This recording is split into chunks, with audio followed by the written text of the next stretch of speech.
Today's episode of Friday Rollin' is brought to you by SeatGeek, our presenting sponsor and the only fan-friendly app for buying and selling tickets for sports and music.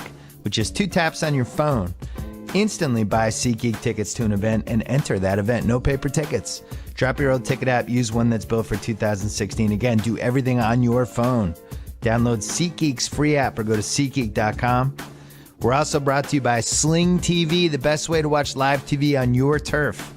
For just $20 a month, stream more than 20 live channels, including ESPN, TNT, AMC, and CNN. No installation, no extra gear, no annual contracts, just an internet connection. That's it. Start watching for 7 days free at sling.com/Bill Simmons and get Sling TV on your favorite device. Restrictions do apply. Since we're here, my new HBO show is Any Given Wednesday. It returned this week with a football show. Malcolm Gladwell, Demora Smith, and Jay Glazer. Some really good conversations there. Watch the re-airs on HBO. Watch the bonus digital clips on HBO Now, HBO Go, and HBO On Demand, including me and Glazer talking about a little MMA at the end there. New episode next Wednesday, 10 p.m., and check out theringer.com. We had an unbelievable week of NFL content, pieces from Kevin Clark, Danny Kelly, Chris Brown, Katie Baker, a big 4-part preview from Robert Mays. Catch up on all that stuff and get ready for the season. And don't forget to check out the Ringer Podcast Network. All right, we have Joe House, Remember Brown, and maybe even my dad coming up. Let's roll. Yeah. Clear enough for you. All right. Wow, it's literally Friday rolling. Literally. It's literally Friday rolling. Football's back! So that's Joe House. He's going to be with us all season. We're going to mix it up with the Friday podcast. I think I'm going to have like 2 or 3 guests every Friday, maybe even 3. We're going to veer Make around. it a Friday rolling party. We Remember Brown's going to come in later to talk about Atlanta, my new favorite show. But now Joe House is going to talk about a flawed and a frustrating but an entertaining sport, the National Football League, where Cam Newton was repeatedly targeted with hits, helmet-to-helmet hits that were supposed to be illegal. And Denver just did a great job. They went after him. They beat him up, and then they won the game. What'd you see, House? On the Cam Newton part, it was hard to watch in some of the slow-mo after the hit moments. You could see the dude's eyes. Yeah. He was heavy-lidded. I was like, God, we were just here. We're all talking about this. You had Malcolm Gladwell and D. Smith on. This week. Wednesday. Exactly. I mean, very timely. And here it is, right in front of us on national TV in the kickoff game to the season. And all the stories I'm seeing this morning are about the headshots on Cam. I mean, we got to do something about this. I expected at the end of the game, the one, I don't remember the defensive player from Denver that went directly head-to-head. I expected to see an ejection. Yeah. And they ended up with an offsetting penalty. But, the game came down to an oh-no-ga-no, something I'm very familiar with as a Washington fan. We had oh-no-ga-no here in Washington for a very unsatisfying period, and I enjoyed the game, but the headshot stuff is just too much. Yeah, when the guy gets hit in the head and then he's just down on the ground on all fours for 5 to 6 seconds, I don't think he's down there because like his back got tweaked. So I'm making a executive decision. I don't even want to talk about the head to head and all this stuff on the pod anymore. Because I don't think they're ever going to fix it. I don't think they really care. And if we're going to still watch the games and enjoy them and talk about them, this just seems to be part of the sport now. I don't know what else I can do. I keep having the conversation. Nothing seems to happen. So now it's kind of on us, right? Either we can stop watching or we're condoning it by watching. I don't really know what our role is here anymore. It's on us as the viewing public. I actually think you should keep talking about it. That's the way that the conversation remains, vital, and that it's something that maybe the league will eventually get around to addressing. But you just said it. The viewing public, we're all complicit in this. until the league's motivated to do something dramatic to really take this aspect of the game out of the game, because it's just not enjoyable to watch. It's hard to watch. It's the biggest thing it's the biggest thing that's changed about football in the last 6 years is that it's turned us into soccer moms a little bit. We're watching these games and we're concerned about the welfare of the players. In 2008, I was not concerned. It was like, oh, what a hit. Oh, and it was that jacked up society. And, if you go back and you watch the intros to some of the Madden games that they make those 3-4 minute movie intros for the new season of Madden. And the guys are just getting decapitated and annihilated on every hit. And now when you watch it, I think we're so much more educated on the signs for somebody being concussed. I mean, even 2 years ago in the Super Bowl when Edelman got racked on one of those third down throws in the final drive, I wasn't thinking about him being concussed. Like now I think I would recognize it better. And apparently he passed a test on the sideline, all that stuff. But there was a couple hits yesterday where just from 6-7 years of looking for this stuff now, it really seemed like Cam got scrambled a little bit and they just kind of let it go. And it was bizarre to watch. I also wonder why. I think we would all agree that the helmet to helmet hits are the single most dangerous part of football. If it happens and the ref missed it, why can't they review it? Why can't there be somebody in the booth who hits a button and says, wait, that was a helmet to helmet hit, stop the game. We got penalized that guy. Why is it on the referees to like, oh, crap, I missed that. Sorry, I missed Cam getting decapitated.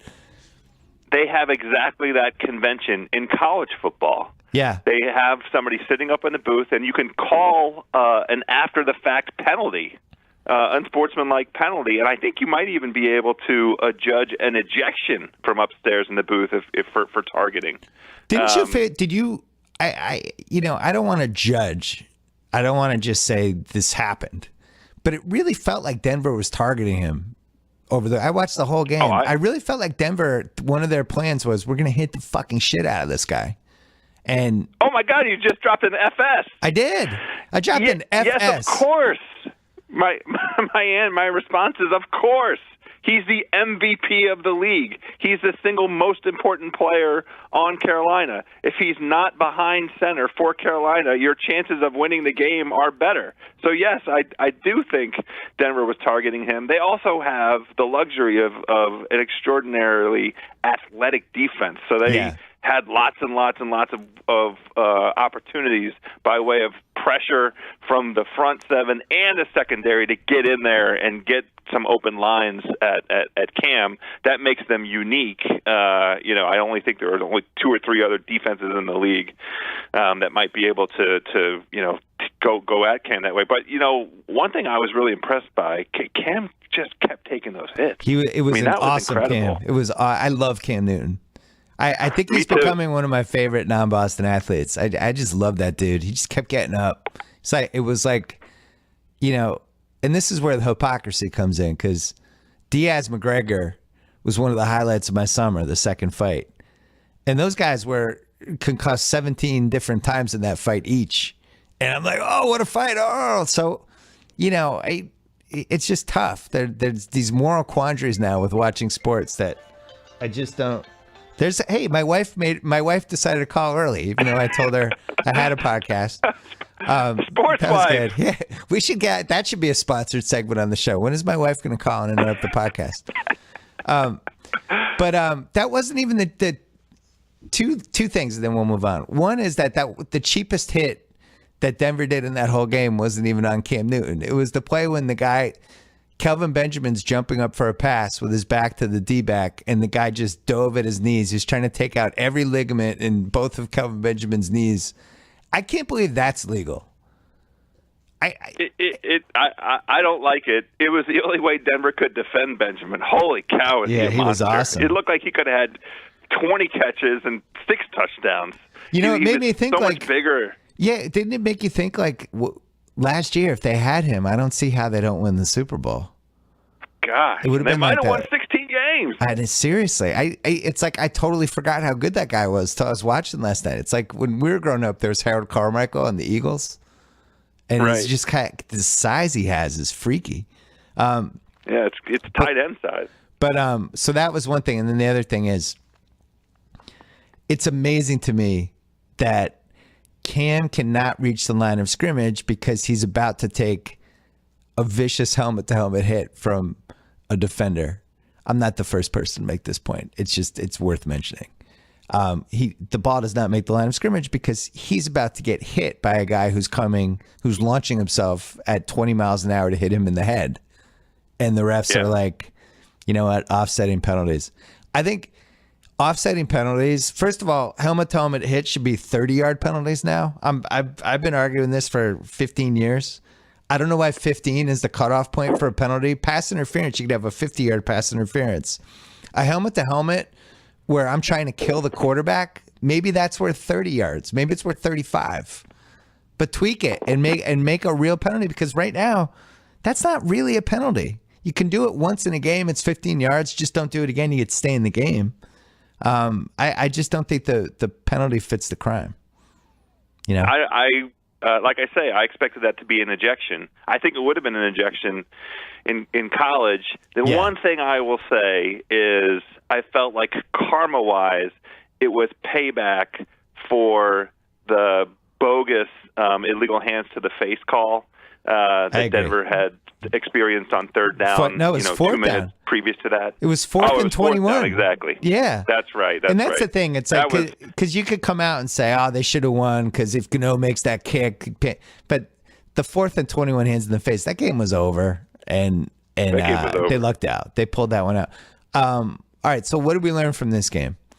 Everyone got excited about Trevor Siemian. I was stunned to watch Dungy and Harrison just going nuts about Siemian.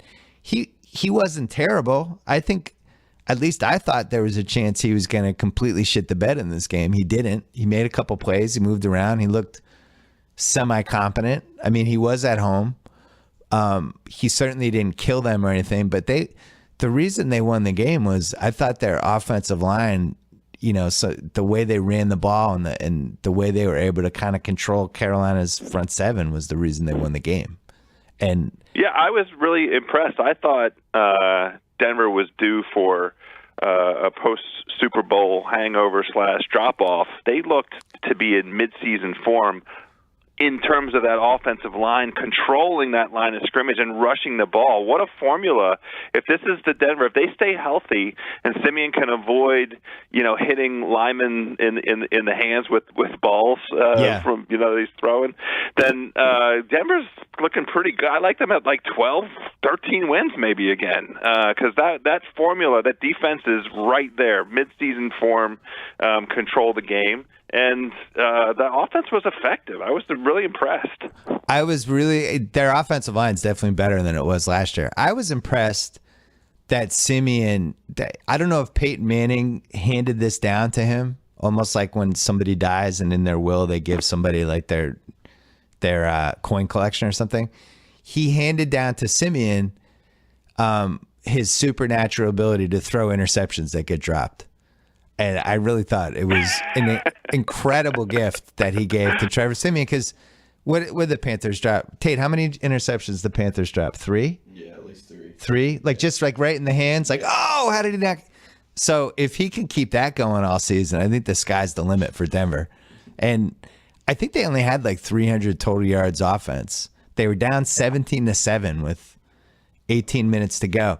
I wonder, watching the Panthers, I'm not going to overreact to the Panthers because that's a tough spot to try to win Thursday night. I mean, they were favored. There's a little nobody believe in us factor with Denver, all that stuff.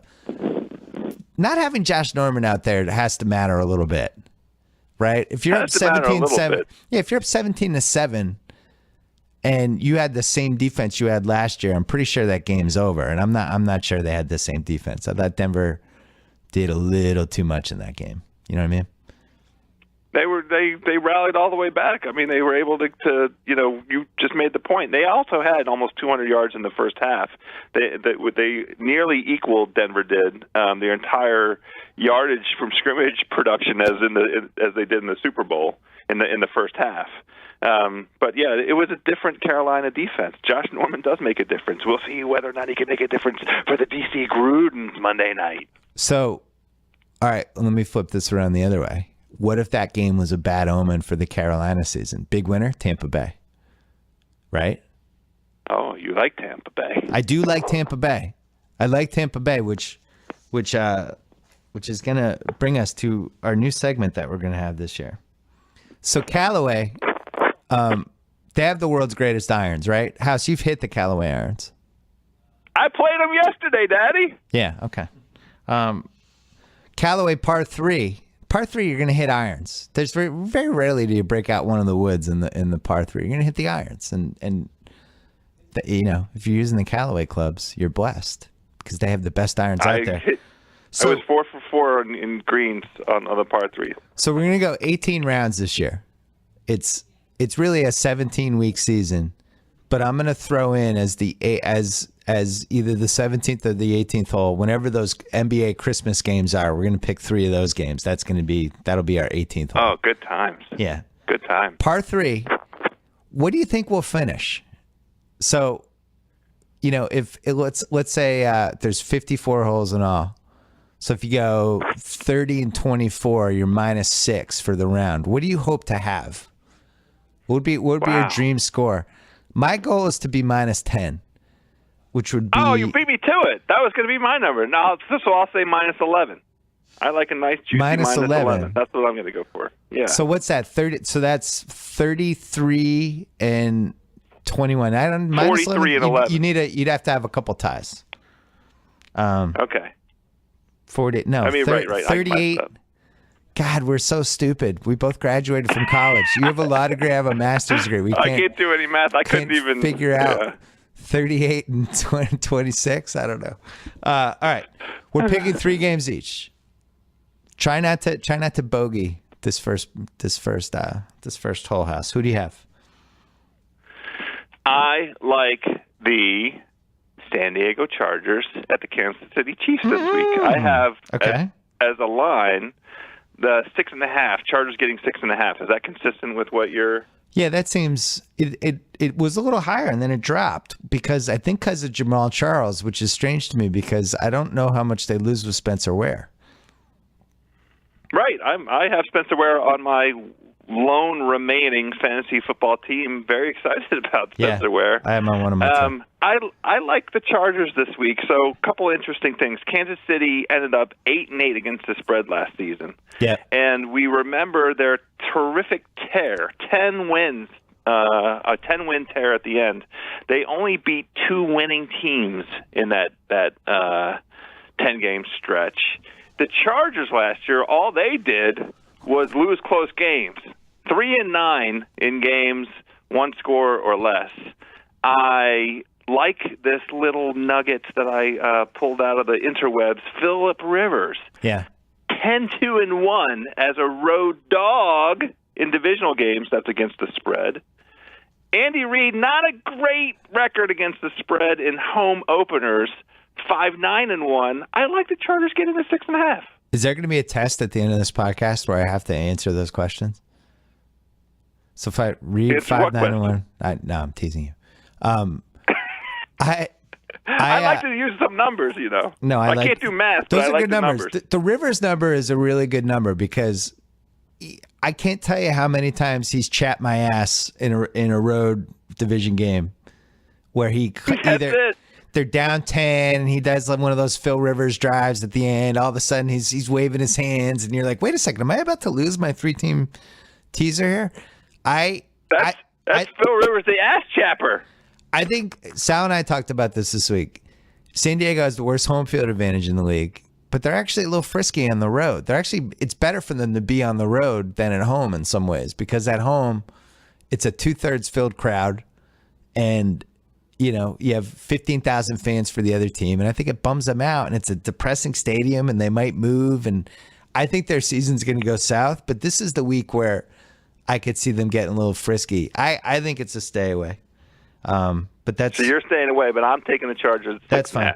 My first one is I got the Bucks plus 2.5 at Atlanta. I like the Bucks. I'm in on the Bucks. I made the case earlier this week. I'm a big believer in slim down Jameis. I love storylines. I could see Jameis going 10-6, 11-5. Everybody getting fired up about him. Every year there's like a new breakthrough star that everyone gets fired up about, who either was already good and the general public just didn't know, or somebody that just kind of makes the leap. And my two guys this year are Jameis in the NFC. And even though he's already great and people know he's great, Khalil Mack, I think this is the year that he moves into that J.J. Watt kind of, when people are rattling off like the greatest defensive players, it's him, J.J. Watt. And he's not being mentioned like that right now. I bet on him to win Defensive Player of the Year. I like that Raiders team too. But I don't like Atlanta. I went into like September thinking, oh, Atlanta, comeback year, Dan Quinn.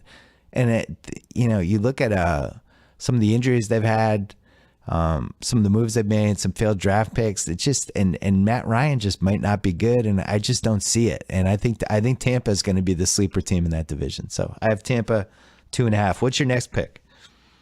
Well, this is great because my next pick is the Atlanta Falcons -2.5 hosting the Tampa Bay Buccaneers. Fantastic! Yeah, Daddy. Make the case. Let's do it to it. Now, listen, I agree with you on Jameis. I actually like Tampa Bay quite a bit this season. I, too, think they're frisky. And in our win total pool that we did, I know you and Sal talked about it this week, I thought long and hard about taking the Tampa Bay Buccaneers in the place where I selected the New York Football Jets. Yeah. Because I all of the things that you just mentioned about Tampa I think are intriguing. However, in this instance, one little factoid I enjoy about the Atlanta Falcons, and particularly Matty Ice. Matty Ice 8-0. That is 8 wins, no losses in home openers, straight up and against the spread. I like very much that the Falcons, all the weapons on the offensive side of the ball are all healthy. We have a healthy Julio Jones. Last year, I thought Tampa he wasn't healthy. Swept. You sure he's healthy? I thought he was a little playing. banged up. I know he's playing, but I thought he was banged up this week. But keep going. Well, I'm going to research it as you talk. He's cleared. Playing means healthy to cleared. me. I like the angle of Atlanta having been swept last year by Tampa, coming in with revenge, and I'm they the lost opposite. by a combined 7 points. I'm the opposite. I think Jameis is going in this game like I own Atlanta. I'm up 2-0. It could be. The I best- just like the idea of getting the Falcons cover with a field goal at home, and this line looks exactly perfect to me, and that's why I'm selecting the Atlanta Falcons. The best case for Atlanta is that this is the year of Atlanta because there's finally a good TV show about Atlanta. You have Dwight Howard going back to Atlanta, and you have the rejuvenation of Matty Ice. I don't know. Well, look, I after could what happened see in it. Cleveland, anything's possible. Yeah. Anything's possible. All right, my next pick. Ravens -3 at home over the Buffalo Bills, who have Marcel Darius out. They're missing a bunch of guys. I'm not sold on Rex Ryan. I don't love the team. The Ravens are the actual definition of a sleeper because nobody's having conversations about whether the Ravens are going to be good or not. If you actually look at what they did, it's a veteran team.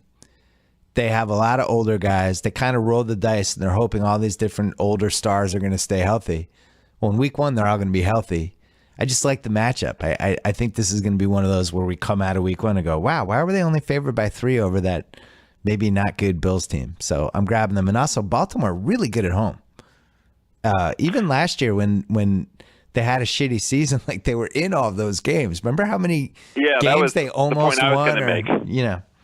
That's right. A ton of single score, lost by 1 score or less for the Ravens. They were in, a whole slew of those games. I like that pick. That's not my selection, but I also like that angle that you just took on the Ravens. Thanks. I think I just put that one about 5 feet next to the hole with my Callaway 4-iron. Shout out to Jeff Newbarth. 185-yard par 3. Shout out to Jeff Newbarth and integrated advertising. Woohoo! No, we love Callaway. We're not taking the Dolphins. We love Callaway. All right, go. Do your third one. We do. By the way, we should mention Callaway My third sponsors one, Shack I like House. Yeah, that's right. Yeah. I like the Chicago Bears getting 6 at Houston. Oh, interesting. Don't believe that Houston should be favored by 6 over anybody at this point in the season. I think the last taste everybody has in their mouth is the 30-0 drubbing that they took in the playoffs last year. They backed into the playoffs. Yeah. They were atrocious in the first half of last season. The Bears' front seven, much improved. Houston's offense, let's say that it's in transition. I mean, they finally have a quarterback that looks like a game manager, but we haven't showed us anything yet, and that's really where this is coming from. The Bears were good on the road last year, another team that competed, a lot of single-score losses, good against the spread on the road.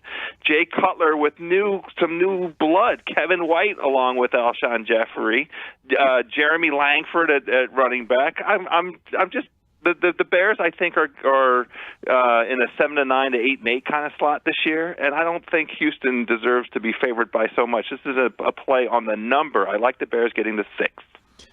A compelling case. My take is I have the Texans winning the AFC South.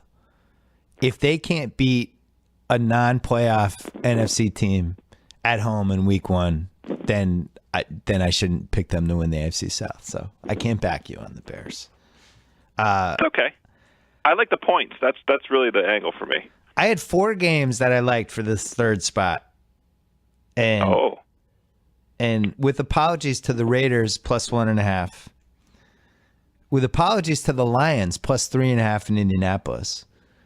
And with apologies to the Rams, who I don't even know what that line is now, in San Francisco against Blaine Gabbert and Chip Kelly, who got completely taken down by Chris Brown on The Ringer today. And if you read that piece, it's going to be very hard for you to pick any Chip Kelly offense in any gambling pool for at least a couple weeks.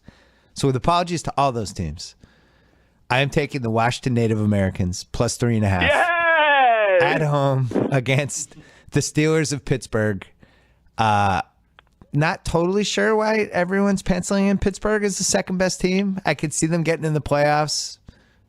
A lot of respect for Roethlisberger. Good skill position guys. Talent on both sides of the ball. I get it. But I like Washington.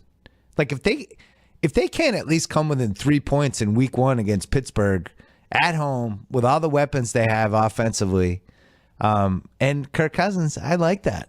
I like it, Kirk Cousins. You like that? You like that, Kirk Cousins? Well, I like that, Kirk Cousins.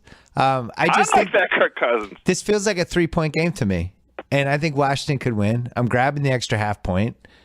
I think the crowd will be pumped. My only fear is that because we've seen this happen before to the Washington professional football team, the 20,000 Steeler fans that might be in attendance for this game could be bad. You don't think that's going to happen?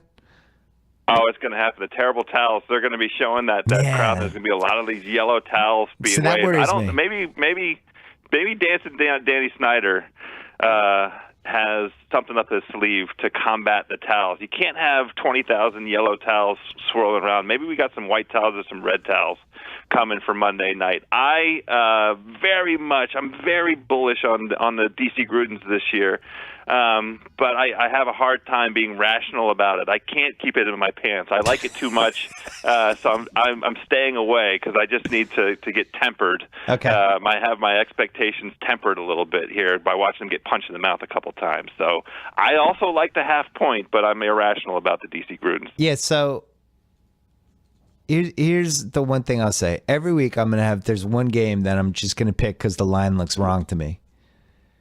This line looks wrong to me. I don't understand why Pittsburgh's favored by 3.5 points in Washington. I don't get it. I would have guessed if Pittsburgh's favored like -1, but 3.5. That's a pretty big number. And I just don't think these two teams are that far apart. And I really like Cousins. I think I'm in. I think he's competent. I think he's good in a Carson Palmer type of way. Before Carson Palmer, his career ended in January. Before that Carson Palmer, well, we'll see. Joe House, thanks for playing the Callaway Part 3 with me. We will talk to you next Friday. Yeah, can't wait. Quick break to talk about NFL SundayTicket.tv. If you're a diehard NFL fan who can't get DirecTV where you live, we have good news. You can still watch football games on Sunday without a satellite. For just $49.99 a month, you can stream games using your favorite device. It could be your phone, it could be your iPad, it could be your laptop, it could be your Samsung, whatever, you name it. You could watch NFLSundayTicket.tv on that device without a satellite. And if you're a college student, there's an exclusive deal. Get NFL Sunday Ticket for only $24.99 a month. And right now, our listeners get 10% off when using the promo code RINGER. So go to NFLSundayTicket.tv and use promo code RINGER today. Hey, FYI, football starts this weekend. If you're going to do this, I would do this weekend. 17 weeks of football coming up. Check it out, NFLSundayTicket.tv. All right, former Grantlander, current New York Magazine writer at large, my friend Rembert Brown. This is the year of Atlanta. Maybe. Joe House just... Go ahead. Are we talking about the Falcons? Well, Joe House just picked the Falcons as one of his 3 picks in the Callaway Par 3. Dwight Howard is back in Atlanta. And now Atlanta finally has a TV show that captures the city. It's hot. It's one of the hot new comedies. Big FX. Is it a comedy, dramedy, whatever it is? Dramedy, yeah. Atlanta might be back. Atlanta. No? I mean, I will always argue that we haven't left since like 2002. But no, we were in a little bit of a slump. I mean, Atlanta always has. I think we always have music like in our back pocket. Yeah. As being a thing that keeps us relevant. The hip hops, but no, the show is. I mean, the show is amazing, and I was talking to a couple people because I wrote about Donald Glover, and a couple people were like, hey, well, like, of course you like it. It's about Atlanta. And my initial response was like, I was initially terrified because I was nervous that he wasn't going to do a good job. And then I'm stuck with a show called Atlanta that's terrible. Right. And so I was actually not excited, or was at the least worried that this could go terribly wrong, and then I end up, having to do damage control like I had to do with Real Housewives of Atlanta and every other VH1 reality show about Atlanta. So it being good was actually a really, not necessarily a surprise, but a relief. And then when I found it was really good, then I was like, oh, we're winning right now. This is great. Yeah, I would say you had more at stake with this show than pretty much everyone except for FX and Donald Glover. It's almost like if somebody released a show called Rembert. It just... Yeah. Yeah. I think I would have gotten blamed for it. And I was like, I don't even work for the show. But if it was bad, some people would start yelling at me. And because so yeah, I am excited. I've been talking to my friends. I think, I gave some of my friends from home just a very early warning, like, hey, it's actually really good. But they were still skeptical. And during the premiere, because they did the first 2 episodes, I was getting just texts from people because there are lots of very local, the show is for anyone, but there are some very little local gems throughout the show, be it geographically or someone doing something in this type of restaurant or blah, blah, blah, that do make it very fun if you actually are from the city. So well done, Donald Glover. Yeah, give me like 2 or 3 of those little tiny things that only you would get or anyone from Atlanta would get. So, in the biggest one for me, when the rapper Paperboy and his friend are out of jail and they're eating wings. Yeah. Did you the place is JR Crickets, which is a very Atlanta wing spot, and they are famous for having just good wings, but they have these lemon pepper wings that are like, actually, I've seen people like get in fights over someone eating someone's wings because they're so good. And so for that, for the scene, like for that scene to take place in that wing spot, and to have those type of wings be a focal point, like that's a funny scene, I think, regardless. But for it to take place in a JR Crickets, I was like, that is great. That is great. Like it's one of those things that, you know, it's good to have. You know, it's good to have like a writing staff that some of the people are from Atlanta, some aren't. Right. You know, I think the show would suffer a little bit if, you know, you had 6 people all from the same neighborhood in Atlanta, because you would be looking at it through one lens. But to have people with different experiences, all from some from the same city, some not from the city. You know, one of the actors went to college in Atlanta, so a lot of people touch it in very different ways, and I think all of that. And then some people, like the director and 1 or 2 of the writers, have very little experience with the city. I think all of that is important from most city, but also if you're not from Atlanta, you've never been, and this is really your first taste of it, it also is interesting. So I'm happy with it. From my vantage point, I tried to read nothing. I wanted to go in blind. Yeah. I want to know as little as I possibly could about this show.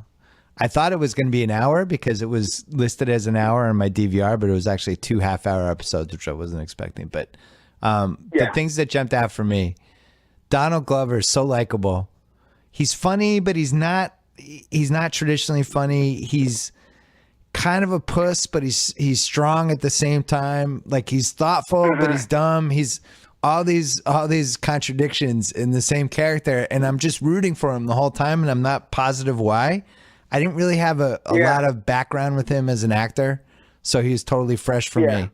And I just liked him. I was in within 5 minutes. I'm rooting for him. And then the guy who played Paperboy, I thought, I just think he's great. The sidekick guy was great.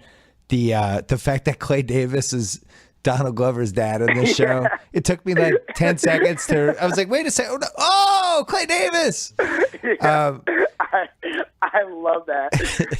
I think that's a very underrated part of the show. Yeah. The parents just being like, yeah, you can't come in the house. So just get out of here. Like, they're really dry. I love it. And then, I thought the jail scene, especially the scene when he's sitting between the crazy guy and the girl who turns out not to be a girl, and Donald Glover's in the middle of it, and the guy just keeps getting mad at him. And I didn't know where it was going, and I don't even fully know how to describe that scene. But about 3 minutes into it, I'm like terrified this guy's going to just start assaulting Donald Glover. And that's when I realized I loved this show, because I was really petrified for him the same way I would be petrified for one of my kids or something. So I don't know how he pulled it off. I don't even know how to fully describe this show. It's definitely not a comedy. It's definitely not a drama. I don't really know what it is, but it's unlike any show I've ever seen.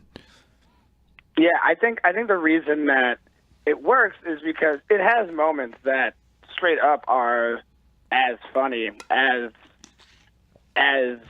any moment in a comedy, and has moments that are as dramatic as any drama. But it's almost as if it's a pendulum, where as soon as it starts to have a couple moments that are back to back to back funny, something will happen. Yeah. Super dramatic and serious and heavy, and it'll bring it back. And then they'll start going the other way, and then you'll have a really serious scene, and then something funny will happen, and then so it keeps you don't really know, and all that can happen probably 7 or 8 times. I mean, that happened probably, that back and forth probably happened 5, 6 times within the 2 big jail scenes. I mean, within right. you have the thing with the guy,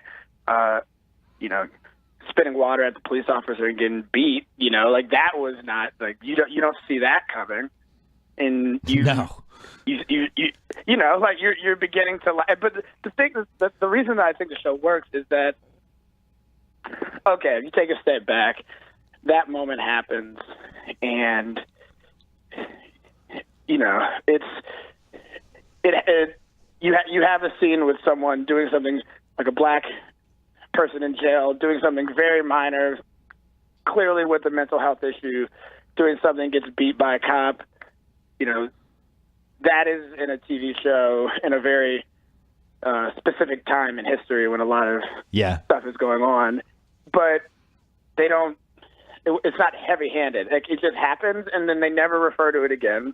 It's not like they're trying to make really some point about, you know, like, it's not like after that happens, like, the people in the room have a big conversation about it, and it's like, dang, like, that happened.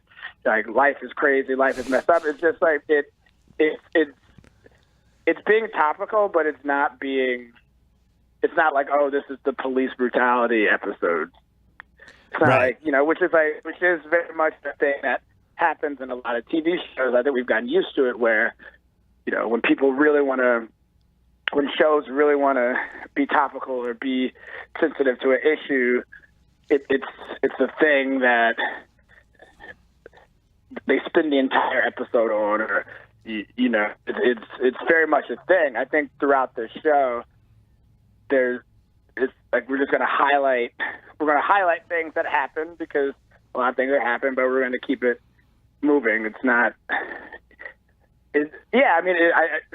So in that's something where it's like that makes it a show that I haven't seen before, because shows that do try to tackle or address certain things, there's a level of self-importance about it that so far, you know, I've seen a good amount of it. So like it does really hit on a lot of topical issues in society, but it's often done very quickly, and sometimes it's done super seriously, sometimes it's done super funny. It's hard, but they kind of nailed it. So do we think this Donald Glover might actually really be special? Like this is somebody that might have a 25-year run here of just coming up with great stuff. Yeah, he's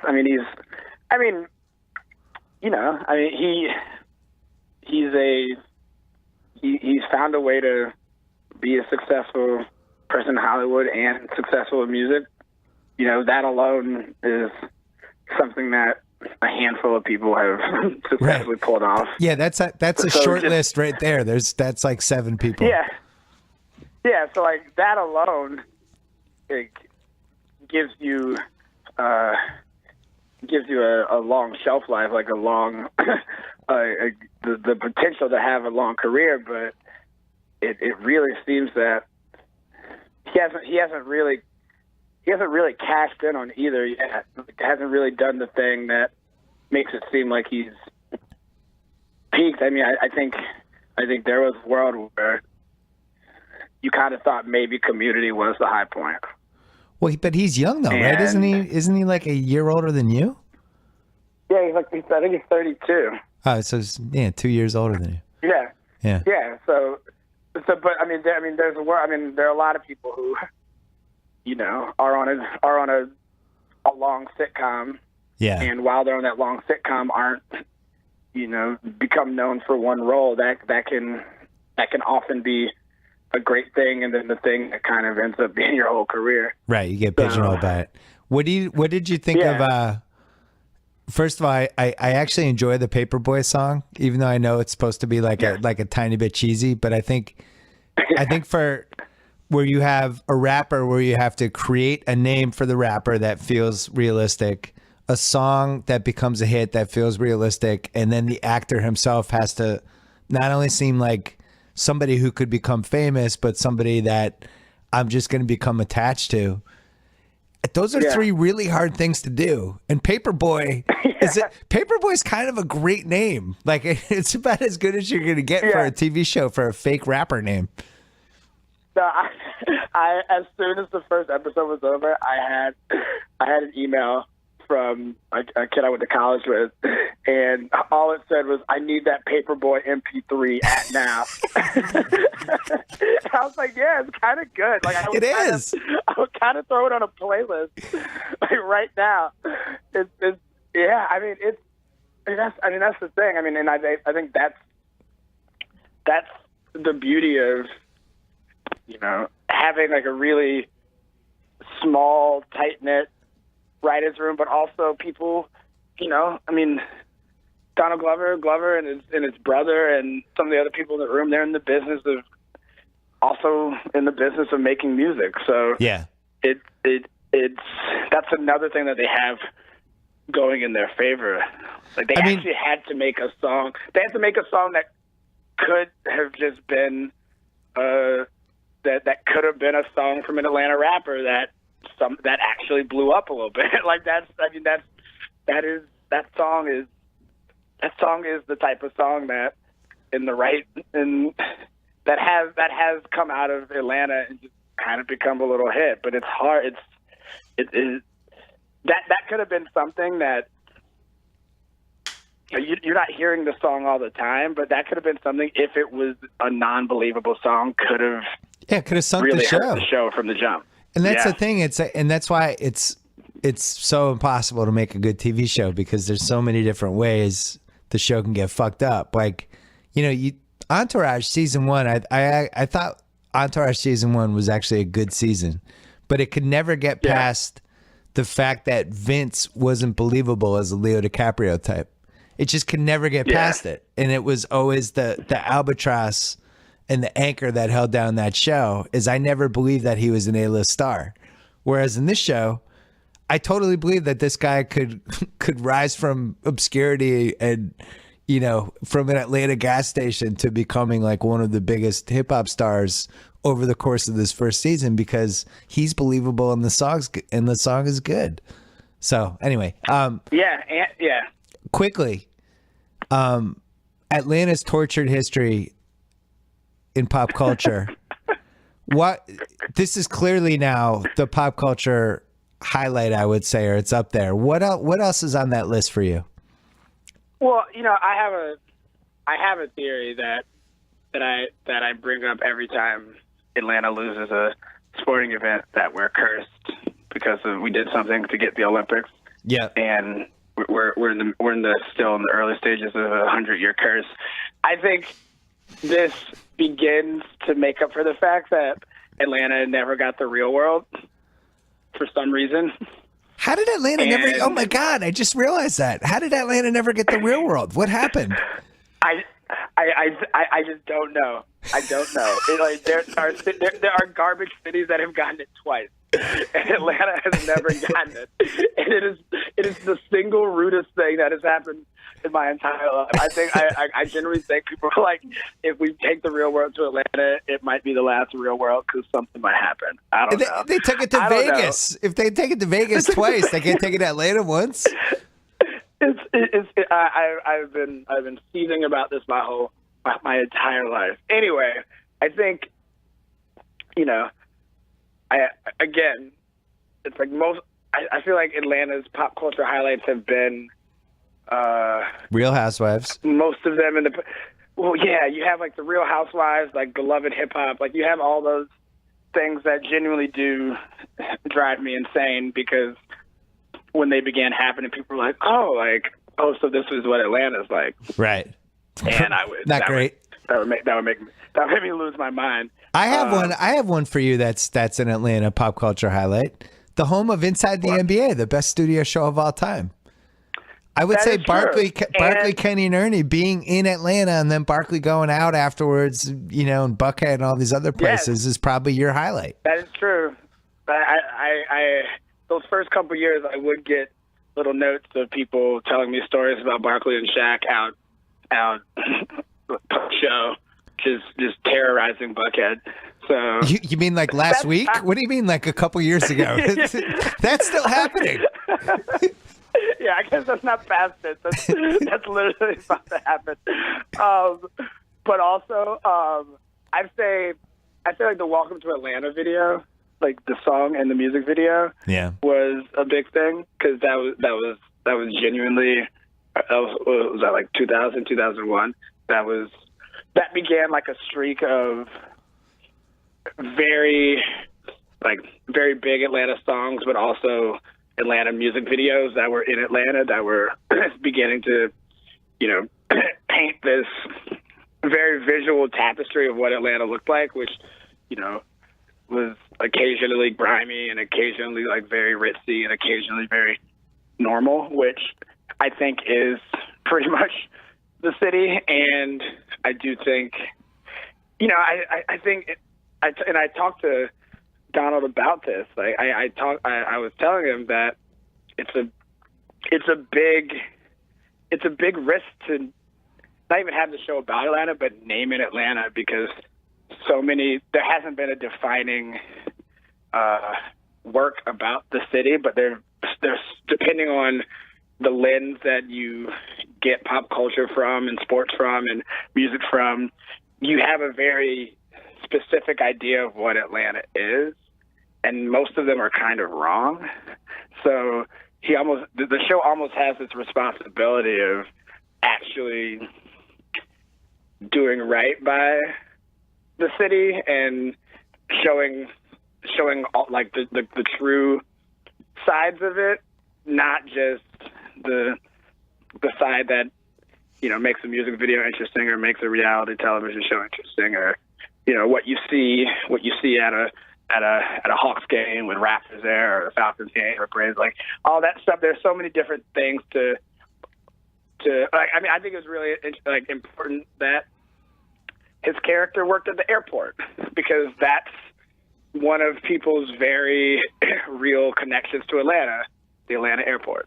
Right. That's a place that a lot of people in Atlanta work at. But it's a great airport. But a lot of my life, people are, oh yeah, I've been to Atlanta once. I went to the airport. Like, that is a very common connection to the city. So just even like little stuff like that, it's like, okay, like this has been really thought through. So you really, have really thought through. So I Googled to prepare for this podcast. I Googled movies, Atlanta movies, basically. Oh, you Googled? I thought you just Googled movies. No, I Googled movies. It's amazing how little comes up. Like The Blind Side comes up. I never felt like that was an Atlanta movie. I guess it was filmed in Atlanta. Driving Miss Daisy. Yeah. Drumline. Well, a ton of movies. Drumline's an Atlanta movie. So Drumline and like ATL, like those are big. But like, right. Drumline is a huge Atlanta movie. Because one, Drumline's on TV every day. How does history remember ATL? Because that was 10 years ago. History remembers ATL a lot better than one would expect. I mean, it's just, again, both of those movies, but especially ATL, they are so connected to what was going on, like, in music. Yeah. At that time, like ATL, that was when T.I. was very much like at the top of the music industry. That's when. So you have a soundtrack to that movie that's within the movie that I think for some people is a very nostalgic movie. I think people from Atlanta that's one. ATL is one of those movies that, depending on where you grew up in the city, it either is very true and representative because it's about something that was very big in Atlanta at a certain time, which is like roller skating. Yeah. And then other people, if you grew up in a different part of Atlanta, are like, I have no idea why there's a movie called ATL about roller skating. I remember that being like a very interesting the sad thing for you is that the most successful pop culture thing that's ever happened in Atlanta is The Walking Dead, which is about the zombie apocalypse. And I don't care about that. That's a show. That's technically an Atlanta show, The Walking Dead. I know. Everyone's dead, unfortunately. It sucks. Hey, last thing. Oh, go ahead. Also Tyler Perry. Yeah. Like, Tyler Perry is literally is building like his own Hollywood in Atlanta, and most of his things are based in it's interesting because so much stuff is shot in Atlanta. Like, because there's some, it's cheap. It's cheap. So, like the Hunger Games was shot in Atlanta. Like, but very few places use it as the backdrop of the actual show or movie. But yeah, The Walking Dead being in Atlanta has always made me sad. Let's take a quick break to talk about Wi-Fi. Everyone I have in my life hates their Wi-Fi in some way. And it's probably because most of them have a single router model. And it's simple physics. It's like light waves. Light waves don't go through walls. They don't go up and down staircases. They have a limit. Wi-Fi is the same thing, which is why I wanted to say about Eero. With Eero, you can install an enterprise-grade Wi-Fi system in your house in minutes with their app. It comes with enough memory and power to zap Wi-Fi to every part of your house. It's also protected with state-of-the-art encryption, so you're always secure. They have great customer support. They have a 1-year warranty. We put Eero in our house, and it's fantastic. The entire house is covered. Find out why it's rated 4.4 stars on Amazon. And for free overnight shipping, visit Eero.com, EERO.com. And at checkout, select overnight shipping and enter code BS to make it free. Don't use range extenders. Don't use old school Wi-Fi. Have Wi-Fi all over your house. Get Eero. That's Eero.com, code BS, EERO.com. Last two things, quick. Second to last thing. Rembert's mom's thoughts on Atlanta, the show. She hasn't seen it yet. I'm going to see her next week, and I think we're going to watch a couple episodes. I'm excited for her take. I actually think she's going to like it. And my mom is a Law and Order, Criminal Minds, NCIS type person. God bless her. So we'll see if I can get her, and like a Shondaland person. So see if I can get her into it. Last thing, have you talked yourself into the Dwight Howard era yet? I kind of have, and it's because I've decided that people deserve 19th chances, and for some reason this nonsense propaganda that's being thrown my way of showing Dwight make like 3 free throws in a row is actually working on me. Yeah, it's like I'm like Dwight. Like every moment that Dwight's in the gym is a moment that he's not at a strip club, and that makes me excited because it makes me think that his head is in the right place. I don't know. The Hawks are in. This is now somehow the Hawks are now the team of Bazemore. I feel like he's about to be the star of Atlanta, like just the whole city. He's about to be the king of Atlanta, and I think the fact that this isn't. No one's thinking about the Hawks as Dwight's team. Yeah, I think is a good thing for all parties, Dwight included, because there is someone very likable that everyone in the city really likes in this dude Bazemore, and it allows you to. It basically allows you to forget that Dwight Howard's on the Hawks. I keep forgetting. You keep forgetting all the free throws you're about to watch him miss. But I'm just like I think in the back of his mind, he knows that the moment he begins to be the Dwight Howard of old, which is like a bad teammate and like not good on in a franchise, blah, blah, blah, and like not a likable guy, like the city that made him will just turn on him and destroy him. And I think he knows that it's one thing to be like that in other places, but to come home and do it is like a sin. Like he won't be able to like go places. Like people will just hate him everywhere. But he knows that if he does right, that doesn't even mean he like has an MVP season. Just like is a professional for an entire season, and it gets rebounds and tries hard and is a likable person. Which is like a very low bar for a professional to just do your job. I think he knows that we'll all just love him. I'll forget everything. He just has has a good season, I'll forget everything. New last question. Which Atlanta athlete gives you lower self-esteem as you defend them, Matt Ryan or Dwight Howard? Oh, man. God, this just turned into like you lured me in to talk about a show, and now I'm just depressed. God, like, my psyche about Atlanta sports is so dark. Like, I've convinced myself that because I drafted Matt Ryan in fantasy football because I hate myself. Oh, my God. I think he's going to have a good season. Oh, no.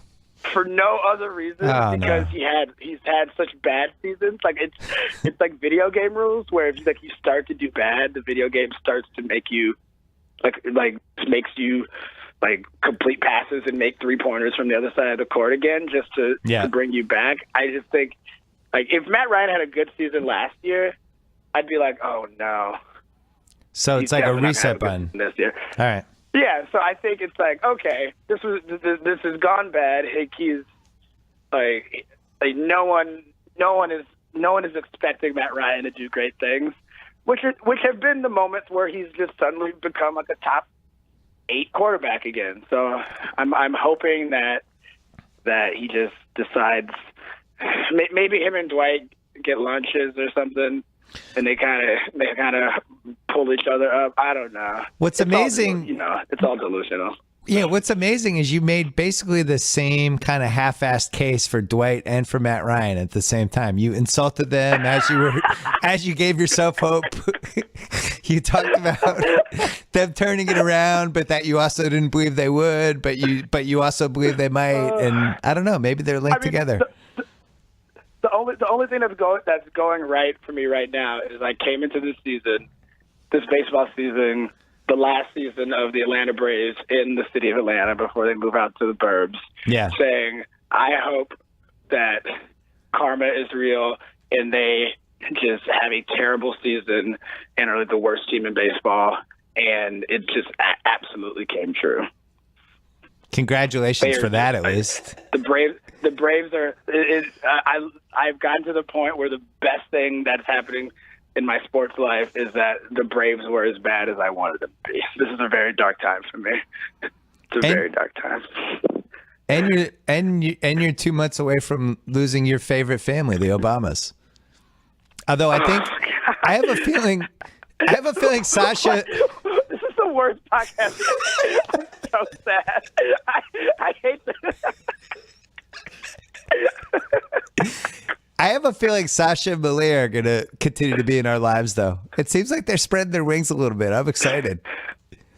I mean, Malia is the best. Malia is. I'm at a point right now where, like, there are these kids who are clearly like snitches in Malia's life and are taking pictures of her when she's being a teenager. Right. And I feel like I'm going to spend the next 4 or 5 years just doing recon, like doing research to find out who these kids are.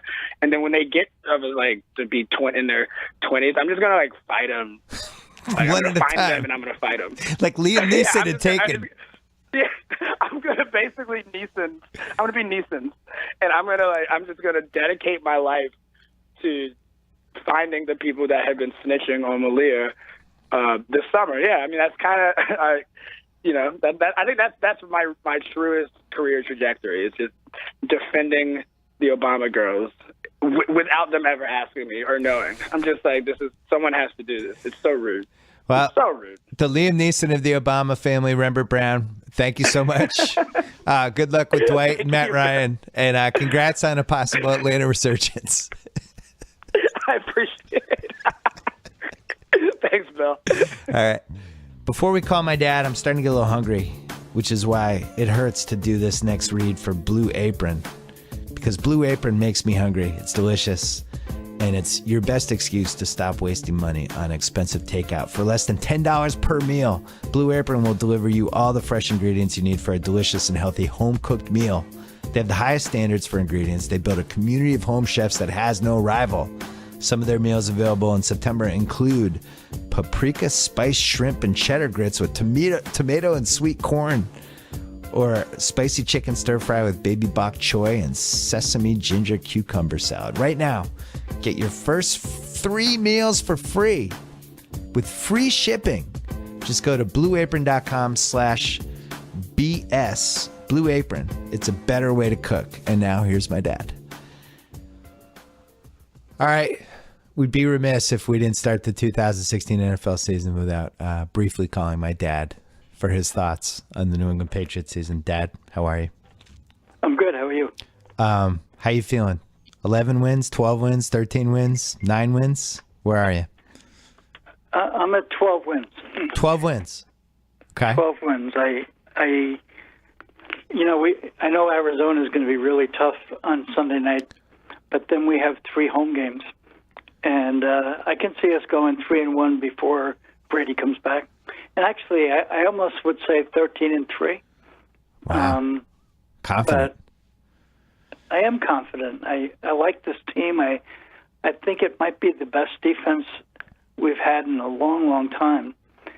And, as you and I always talk about, it comes down to health. We have players that they're not even sure if Gronkowski is going to play because of the hamstring. It's things like that that make it hard to predict. But if we're reasonably healthy and we don't have the major injuries we seem to have had the last 3 or 4 years, I like 12 or 13 wins. Are you less confident? Are you going to miss Chandler Jones? He was one of your most frustrating Patriots. I read something in the paper today, and I just 100% agree with it. The first 8 games of the season, he plays hard. The last 8 games of the season, you never hear his name. And God forbid he shows up in a big game, because he never did. Yeah. Did he ever get to the quarterback in a game where we really needed him to get to the quarterback? I can't remember any game. And so I'm not going to miss him at all. And Dominic Easley was never on the field. You were complaining about him before he even played a game. I was. Those are the 2 players I really, I didn't appreciate how they disappeared when you really needed them to come through, like a couple of players did last night in the 4th quarter for Denver. Jones and Easley, they never did that. I like and it's kind of interesting. I don't know if you saw that Arizona has him playing outside linebacker. Yeah. As opposed to defensive end. So the guy just never did it for me. But I like our defense. I mean, don't you have a lot of confidence in this defense? I don't love the linebackers, but you don't love Collins, Hightower, and a couple of the others behind them? Well, that's the thing. I like Collins and Hightower, but if Nikovich, he's gone for 4 games, and I don't know, the other guys make me nervous.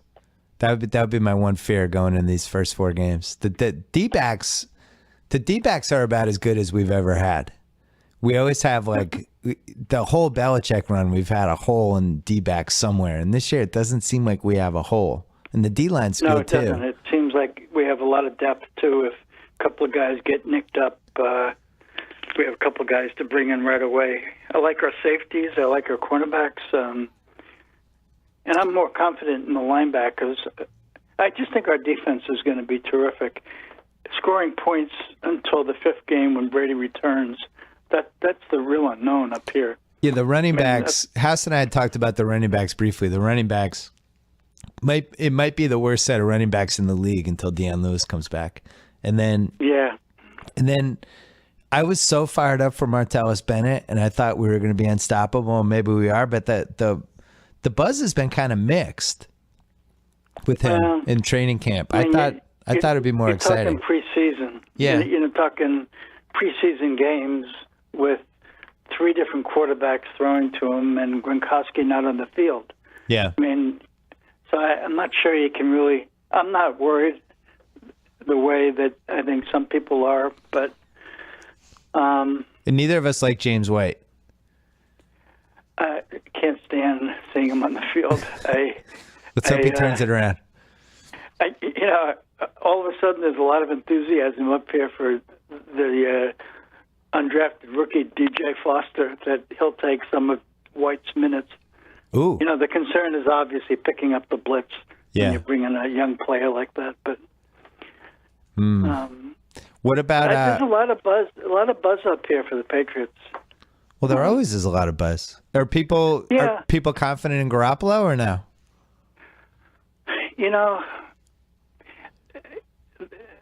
they were, and now they're not so sure because his preseason performance was pretty inconsistent. You know, and it's not like in the preseason where he could be inconsistent. You bring Brady in, and then Garoppolo goes back out there and does a. I mean, he's the show. You're not going to play the rookie. I suspect that we're going to see a lot of short passes, and I don't know that they have a deep threat again.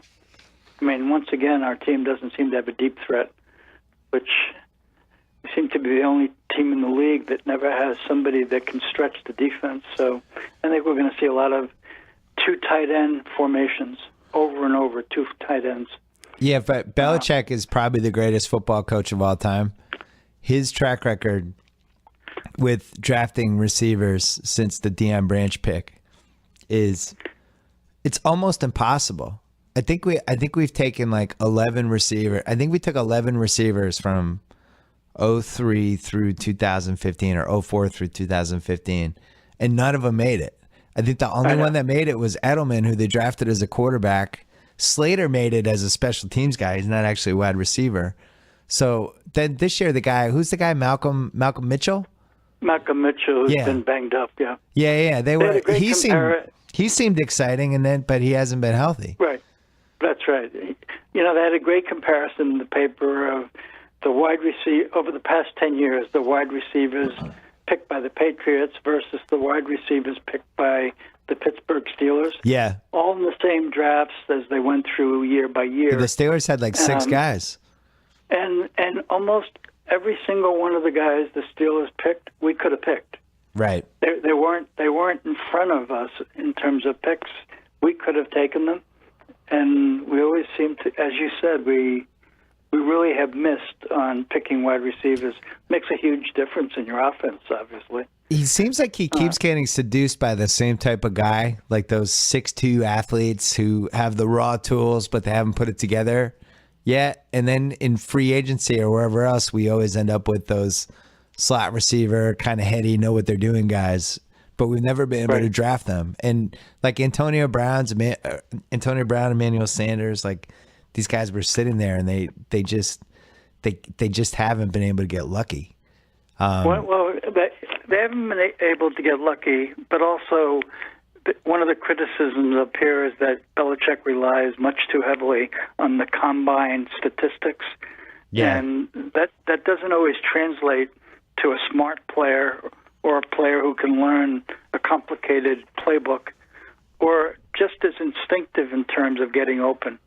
They're really fast. And Dobson. You're not going to miss Dobson. You won't miss Dobson. Not going to miss Dobson. Not going to miss Dobson. And it's interesting. I don't think anybody's picked him up. Right. Which tells you something also, doesn't it? Yeah, I just want to point out we spent the last 3 minutes complaining about a team that won the AFC 12 of the last 13 years. So that was fun. I'm optimistic. And for whom I'm picking 13 wins, maybe. Yeah, I mean, one of the best things is that the rest of the division just always sucks. You know, this year I think the Bills and Dolphins are both going to suck this year. The Jets will be in the mix, and they'll be somewhere between 8 and 10 wins again. But we just year after year we have just lucked out. You look at like the NFC West, where you've had San Francisco, Arizona, and Seattle over the course of 5 years all become these dominant contenders. And we've just never had to worry about that in the AFC East, except for that 1-2 year run with Rex and the Jets, and that was it. Yeah, my problem with that is it gives you a false sense of security in terms of how your team is shaping up for the playoffs. Right. And you know, last year you couldn't have a better example than last year when we blew those last 2 games, lost home field so we had to play Denver in Denver. We can't do things like that again. You can run through your own division, your own AFL East, but if you blow the game... The AFL East, that was good. Yeah, AFL East? The AFL East. Yeah, well, whatever. Happy 69th birthday in advance. You know what I meant. Wait, quickly. I don't know if we've talked since the Al Horford thing. You're fired up about that. I'm really fired up, yeah. You're fired up for this. You're as fired up for this this Celtics season as you've been in a while for a season. More so than probably 09. So you're going back a while. Well, no, I shouldn't say that. 010. 10 was a great year. We should have, could have, would have won the playoff, won the championship if we didn't have Perkins get injured. But, yeah, I'm pretty fired up. I always liked Horford.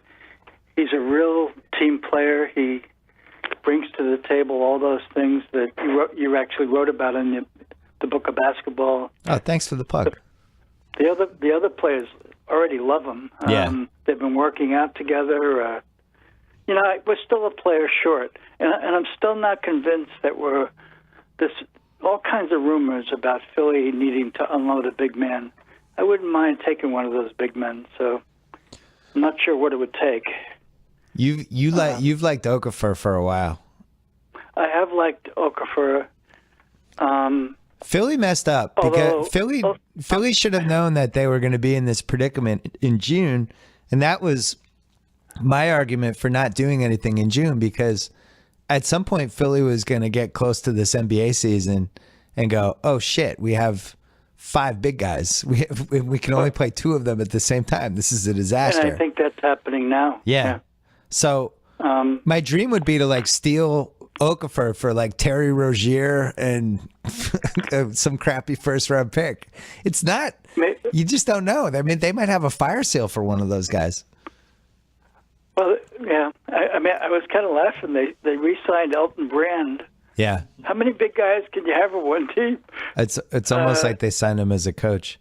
Yeah, good locker room presence, but I still can see something happening now. Now that we have Horford. Yeah. And Horford he's really not a power forward. He's a center. I'm not sure which Philly guy I would want, because Okafor pretty much plays center near the basket. I'm not sure which one I would want. I'd want Okafor, and I'd want to use him like OKC used Enes Kanter last year, as the guy that you run your offense through in the second quarter and the first 6 minutes of the fourth quarter. Okay. But I don't know. If I were the Celtics, I wouldn't do anything. I think you just wait, and you have all these assets, and you just wait for the perfect deal. I don't care if they win the title this year. I want to win next decade. They're positioned with this terrible Brooklyn team to have 2 more top 3 picks and have this foundation that's going to last through 2030. So I don't want to mess with that. They're not going to win the title this year anyway. And you have a good locker room. And I mean, I wasn't a huge fan of Rozier last year, but good summer league. Looked terrific in the summer league. Yeah, good summer league. Good. We've never been teased by a great summer league performance before. Oh no, Kedrick Brown. That's happened 9 times. Yeah, but they need somebody to play some of the minutes and score some of the points off the bench that Turner gave them the last couple of years. Last thing, we'll save Red Sox for when we get closer to the end of September. But I already talked about the AL East. I know you talked about the AFL East already.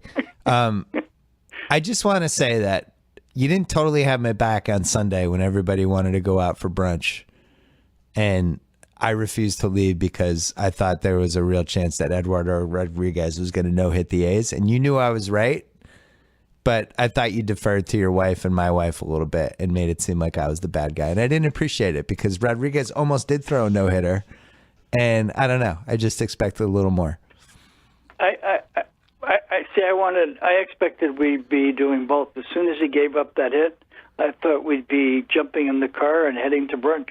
Okay. But wow. you seem to go into your sports depression, and I don't think we ended up eating, did we? No, we ended up getting hungry. We got takeout.